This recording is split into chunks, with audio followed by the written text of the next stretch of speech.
ધોરણ 11 આંકડાશાસ્ત્ર પ્રકરણ 2 માહિતીનું નિરૂપણ.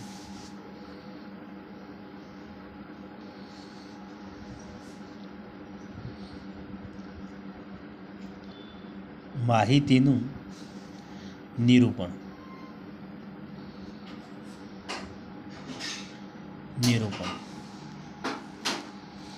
હવે પહેલો ટોપિક જોઈએ તો 2.1 ટોપિક નંબર 2.1 વર્ગીકરણ.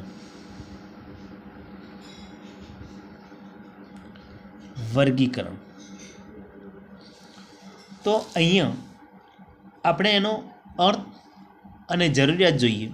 તો વર્ગીકરણ કોને કહેવાય?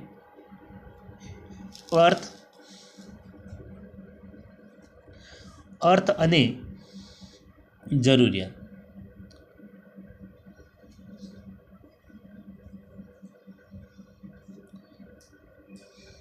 એની જરૂરિયાતો આપણે જોઈએ.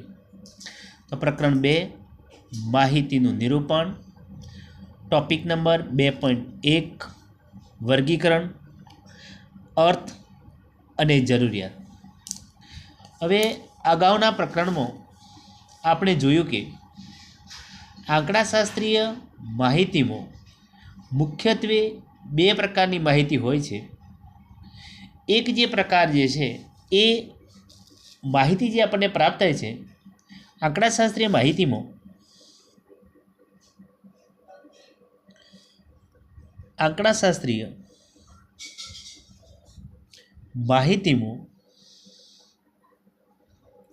મુખ્યત્વે 2 પ્રકારની માહિતી આપણને પ્રાપ્ત થાય છે.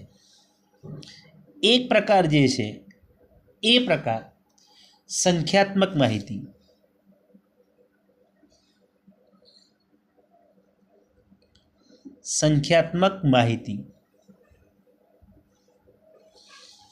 અને બીજો જે પ્રકાર છે એ માહિતી જે છે એ ગુણાત્મક માહિતી.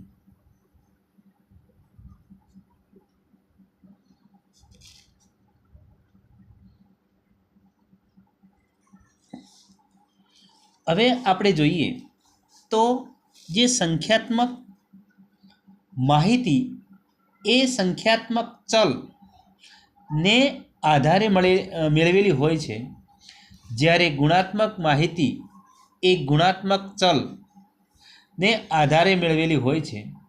સંખ્યાત્મક ચલના મુખ્યત્વે 2 પ્રકાર હોય છે.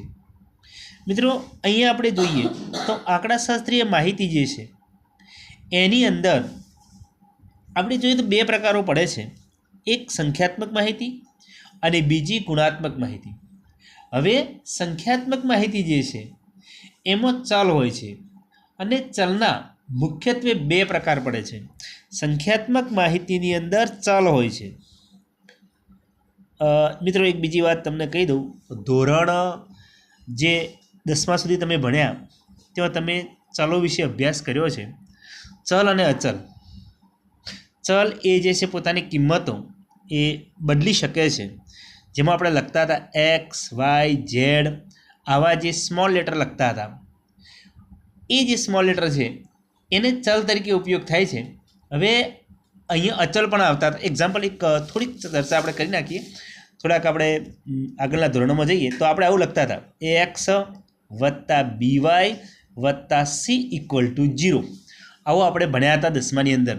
થોડીક માહિતી આગળની જોઈ લઈએ. અહીંયા મિત્રો આ જે છે ને એક્સ વાય એ જે છે એ ચલ છે. ધ્યાન રાખજો, ખાસ મુદ્દો. આને આપણે ચલ તરીકે લેતા હતા. આ એક્સ અને વાય જે છે એ ચલ છે. હવે એ બી જે છે એને આપણે સહગુણક તરીકે લેતા હતા અને સી જે છે એને કોઈના સાથે ગુણાયેલો નથી. હા, એક સાથે તો ગુણાયેલી દરેક સંખ્યા છે જ, એ વાત આપણે સમજીએ છીએ. આને આપણે શું કહેતા હતા? તો અચળ તરીકે ઓળખતા હતા. આ બાબત જે છે એ આપણે ધોરણ 10 સુધી અભ્યાસની અંદર, ગણિતની અંદર એનો આપણે અભ્યાસ કર્યો છે. અહીંયા આગળની ચર્ચા જે છે એ નેક્સ્ટ વિડીયોમાં કરીશું.